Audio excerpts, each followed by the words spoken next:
তো বন্ধুরা, ক্রিকেট বিশ্বে এখন একটাই কথা নিয়ে আলোচনা হচ্ছে, যেটি হলো বিরাট কোহলি এবং রোহিত শর্মা। দুজন যথেষ্ট উন্নত মানের ক্রিকেটার এবং 2027 ওডিআই ওয়ার্ল্ড কাপ, এটাই কিন্তু এখন চরম আলোচনার বিষয়। কেননা দেখো, 2027 ওডিআই বিশ্বকাপ যেটা কিন্তু আয়োজন করবে সাউথ আফ্রিকা, জিম্বাবুয়ে এবং নামিবিয়া। বেশি সংখ্যক ম্যাচ কিন্তু সাউথ আফ্রিকার মাটিতে হবে। মোটামুটি 40 থেকে 45টা ম্যাচ সাউথ আফ্রিকার মাটিতেই হবে। বাকি 10 থেকে 12টি ম্যাচ সেটি কিন্তু জিম্বাবুয়ে এবং নামিবিয়া মিলে আয়োজন করবে। তো যাই হোক, বেশি সংখ্যক ম্যাচই কিন্তু সাউথ আফ্রিকার মাটিতে হতে যাচ্ছে। এবং সেই ওডিআই ওয়ার্ল্ড কাপ যেটা 2027, সেই দলে কি ভারতীয় স্কোয়াডে রোহিত শর্মা এবং বিরাট কোহলি থাকবে? এটাই কিন্তু এখন মূল টপিক বিষয় এবং সারা বিশ্ব ক্রিকেটে আলোচনার বিষয় এটি। কেননা ভারতের অন্যতম সেরা ব্যাটসম্যান এবং ক্যাপ্টেন বটে রোহিত শর্মা এবং রান মেশিন কোহলি, দুজনকাকেই নিয়ে কিন্তু চরম দর্শকদের মধ্যে একটা কৌতূহল থাকবেই কি এরা, নাকি নতুন প্রজন্ম যেভাবে দল সাজাচ্ছে কোচ গৌতম গম্ভীর, নতুনকে প্রাধান্য দিয়ে দুজনকাকে বাদ দেওয়া হবে?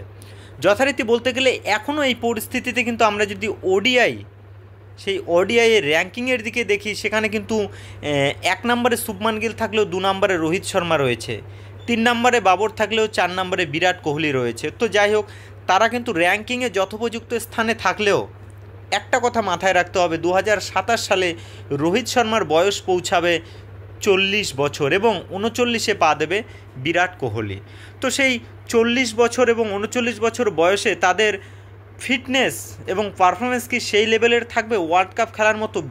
তোমার টিম ইন্ডিয়া হাই প্রোফাইল একটি ক্রিকেট র্যাঙ্কিংয়ের দেশ, তারা কি এরকম একটা সিদ্ধান্ত নিয়ে বিশ্বকাপের মঞ্চে নামতে পারবে? দেখো, বিরাট কোহলি, রোহিত শর্মা তারা যা ক্রিকেটটা দিয়েছিল এবং দর্শকরা যেটা উপভোগ করছে সেটি আজীবন মনে থাকবে। কিন্তু তাই বলে কি ক্রিকেট ওয়ার্ল্ড কাপে শুধু তাদের আবেগ ভালোবাসা নিয়েই তারা পারফরমেন্স করতে পারবে, অর্থাৎ মাঠে নামতে পারবে? সেটি কিন্তু নয়। কেননা তাদের ক্রিকেটে কিন্তু থাকতে হবে এবং সুন্দর টাচে থাকতে হবে। যদিও তারা কিন্তু এখন ক্রিকেট থেকে অনেকটা দূরে, টি-20 খেলে না, টেস্ট ক্রিকেট খেলে না, দীর্ঘদিন বাদ মাঠে নামবে। আমরা সকলেই চাই তারা সুন্দর পারফরমেন্স করুক এবং বিশ্বকাপে ভারতের জার্সি গায়ে মাঠে নামুক।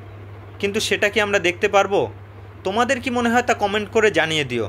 আর যে কথাটা বলার নয় সেটি হলো কিন্তু আর কিছুদিন বাদে 19 তারিখ, এই অক্টোবরের 19 তারিখেই কিন্তু অস্ট্রেলিয়ার মাটিতেই নিজেদের দীর্ঘদিন পর জার্সি গায়ে চাপাচ্ছে 2 ক্রিকেট তারকা, বিরাট কোহলি এবং রোহিত শর্মা। সেটাই কিন্তু সেই পারফরমেন্স, অর্থাৎ সেই সিরিজেই দর্শকদের কিন্তু নজর থাকছে যে তারা কি টাচে রয়েছে নাকি ক্রিকেট থেকে অনেকটা দূরে সরে গিয়েছে। এই সিরিজটাতে তাদের পারফরমেন্স কিন্তু দর্শকদের চিন্তা ভাবনাটাকে অনেকটা উজ্জীবিত করবে। তারা যদি ঠিকমতো ভালো টাচে থাকে এবং ভালো পারফরমেন্স করে, তবেই কিন্তু 2027 ওয়ার্ল্ড কাপের টিম ম্যানেজমেন্ট, অজিত আগারকার সহ গৌতম গম্ভীর, কোচিং স্টাফ সমস্তরাই কিন্তু তারা সেই চিন্তা ভাবনা মাথায় রাখতে পারবে। না হলে কিন্তু অস্ট্রেলিয়া সিরিজের পারফরমেন্সে এই 2 স্টার ব্যাটসম্যানকে বিকল্প পথ ভাবতে বাধ্য করবে। তোমাদের কি মনে হয় অবশ্যই কমেন্ট করে জানিয়ে দিও। বাট বিরাট কোহলি এবং রোহিত শর্মা, সালাম বস, তোমাদের দুজনকাকেই অসংখ্য ধন্যবাদ। Bye bye.